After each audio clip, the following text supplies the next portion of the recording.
Cartoon story. दहेज, समाज क्या कहेगा। हमें तो आपकी बच्ची पसंद आ गई है। हमारे लड़के की कद काठी के हिसाब से देखे तो दोनों की जोड़ी बहुत अच्छी लगेगी। जैसा आप सही समझे। बेटा योगेश, तुम दोनों को अगर टाइम चाहिए तो आपस में अकेले में कुछ बात कर सकते हो। हम बाहर चले जाते हैं। जी पिताजी, जैसा आप कहें। योगेश और सविता को अकेले वक्त देकर सब वहां से चले जाते हैं। चाय कैसी लगी? चाय भी अच्छी लगी और आप भी। सच में? हाँ, मैंने तो फोटो देख के ही हाँ बोल दिया था। मुझे भी आप अच्छे लगे।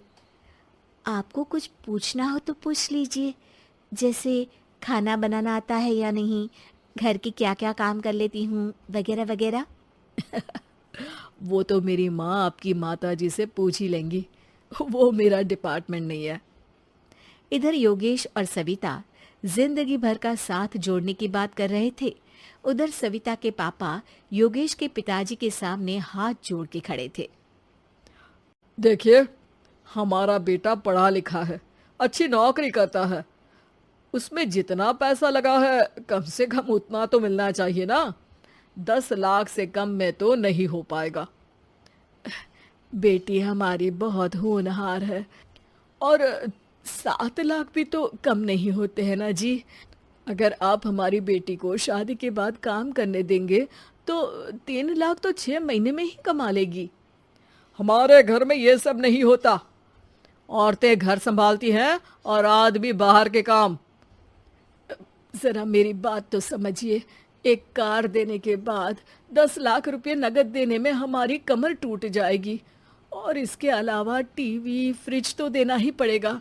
शादी की तैयारियां, मेहमानों की पूछ परख, बारातियों का स्वागत। बेटी की शादी में बाप पर बहुत दबाव होता है जी। देखिए, हमारा बेटा कोई दुकान में रखी चीज नहीं है जिसके ऊपर हम भाव ताव कर सके और आप उसे कम दाम में खरीद लेंगे। 10 लाख से एक भी रुपया कम नहीं होगा।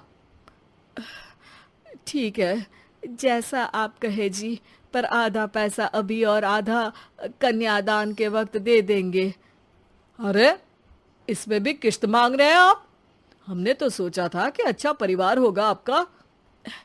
अच्छा ही परिवार है देवनाथ जी, पर पैसों की थोड़ी तंगी है ना, वरना सब ठीक ही है हमारे परिवार में जी।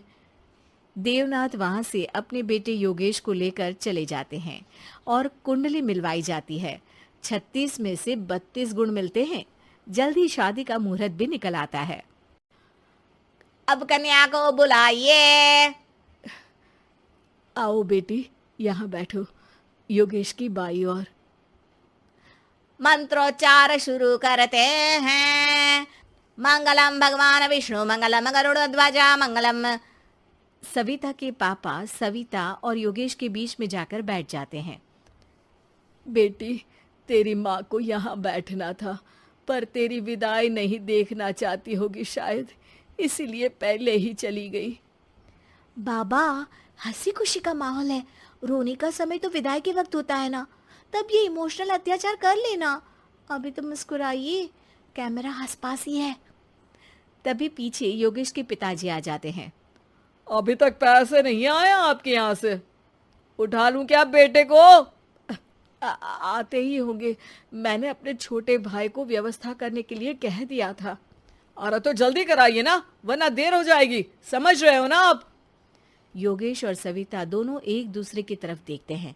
सविता चाहती है कि योगेश कुछ बोले, पर योगेश अपना मुंह दूसरी तरफ फेर लेता है। पापा, कितने पैसे की बात की है आपने? अरे बेटी, तुझे इससे क्या मतलब? मेरी डील की है ना, तो मुझे तो पता ही होना चाहिए। कन्यादान की विधि शुरू करेंगे। तभी योगेश के पिता वापस वहां आ जाते हैं। पैसे देते हैं या बेटे को उठवा लूं? मैं आपके हाथ जोड़ता हूँ जी, थोड़ा सा इंतजार कर लीजिए। देवनाथ वहां से चले जाते हैं। तुम अपने पिताजी से कुछ कहते क्यों नहीं? उनके सामने कोई आवाज नहीं उठाता। ऐसा नहीं है, कोई तो उठाएगा ही। तभी वहां सविता के चाचा एक बैग लेकर आते हैं और सविता के पापा को देते हुए कहते हैं, 9 लाख ही हुए। आत्माराम इशारा करके योगेश के पिता को वहां बुलाते हैं। क्या? सिर्फ 9 लाख? बाकी 1 लाख कहाँ है? नहीं हो पाए जी, शादी के बाद कर देंगे। अरे आप बात से पलट रहे हैं। जल्दी से अभी के अभी पूरे पैसे लाइए, वरना बेटे को उठाऊं क्या? देखिए मैं आपके पाँव पड़ता हूँ। रुक जाइए पापा, रिश्ते हाथ पकड़कर जोड़े जाते हैं, पांव पकड़कर नहीं। बेटी तू चुप रह। नहीं, ये कब से बस कह ही रहे हैं कि उठवा लूं, पर कोई उठ ही नहीं रहा। लो, मैं ही उठ जाती हूँ। बेटा, अपशगुन हुआ। दहेज लेना सबसे बड़ा अपशगुन है, पाप है, पाखंड है। और योगेश, तुम्हें मैं पसंद हूँ तो कुछ बोलते क्यों नहीं? और तुम्हारे पिताजी, अरे देवनाथ जी, आपके नाम में ही बस देव है, काम तो आपके असुरों जैसे हैं। पर गलती आपकी नहीं, गलती मेरे पिताजी की है, जो आप जैसे लोगों को घर की दहलीज भी चढ़ने देते हैं। लेकिन एक बात साफ है, मैं आपके घर की दहलीज कभी नहीं चढ़ूंगी। अरे बेटा, समाज क्या कहेगा? यही कहेगा कि सविता के भीतर की माँ दुर्गा जाग गई थी, जिसने पापा के खिलाफ, गलत के खिलाफ आवाज उठाई। आसपास के लोगों ने जोरदार तालियां बजाई। समाज की तालियों से पता चला कि समाज क्या कहेगा। समाज ने सविता की बात को स्वीकार भी किया और उसको अपने सर आंखों पर भी बिठा लिया। सविता के पिता में हिम्मत जागी और उन्होंने कहा, देवनाथ जी, आप कह रहे थे ना बेटे को उठा लूं क्या? उठा लीजिए। हमारी बेटी को आपका लड़का पसंद नहीं है और हमें आप